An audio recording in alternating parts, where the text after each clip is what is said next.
Model 2 replacement display. So what we have here is a new display you can purchase online. I'll send the link. First, take off the plastic film. And then you might want to wear gloves for this just to keep your fingerprints off it, but if you don't, it's fine. There's a secondary film after that first film is removed. You kind of have to get at it. Come on, there we go. So this display now is ready for install.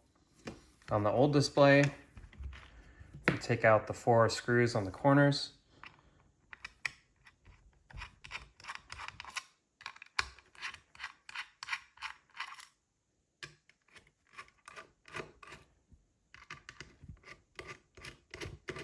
The M8 comes with a Torx tool, or if you have an iFixit kit, I believe it's T6 bit. Yeah, T6 Torx.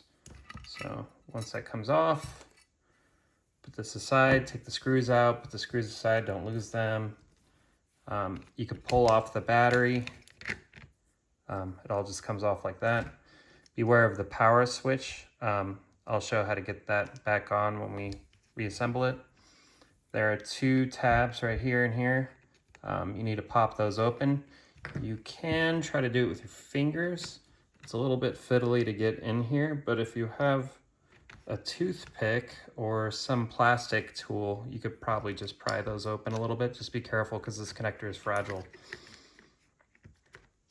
The display then just comes out. New display goes in like that. Put the board back in. Now you want to make sure that these 2 tabs are fully open before you try inserting this ribbon cable. If it doesn't seat all the way, it's because those 2 little latches aren't open all the way. And then you could close them. Again, be careful not to break it. They need to be fully kind of tightened down. So that's probably good enough. And then for the battery, I normally take the battery upside down, pulled out the connector, and then place it on that black connector for the battery. Press it down firmly, flip the battery over.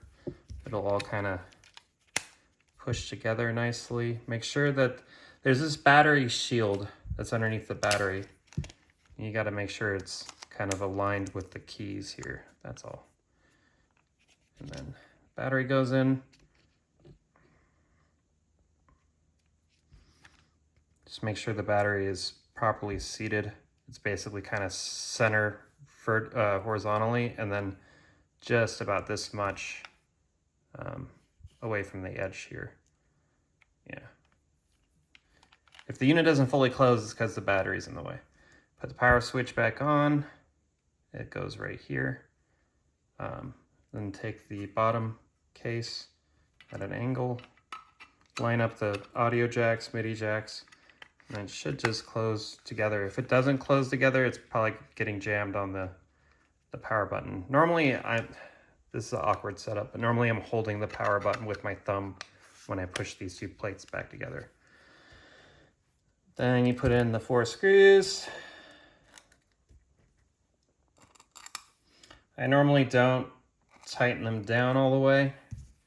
I first get them almost tightened down all the way so I could kind of align the 2 halves together a little bit better before fully tightening it down. So you could move your fingers along this edge here and kind of feel the crack, and you're trying to basically make that seam go away. So this feels perfectly fine, so I'll go ahead and finish tightening it.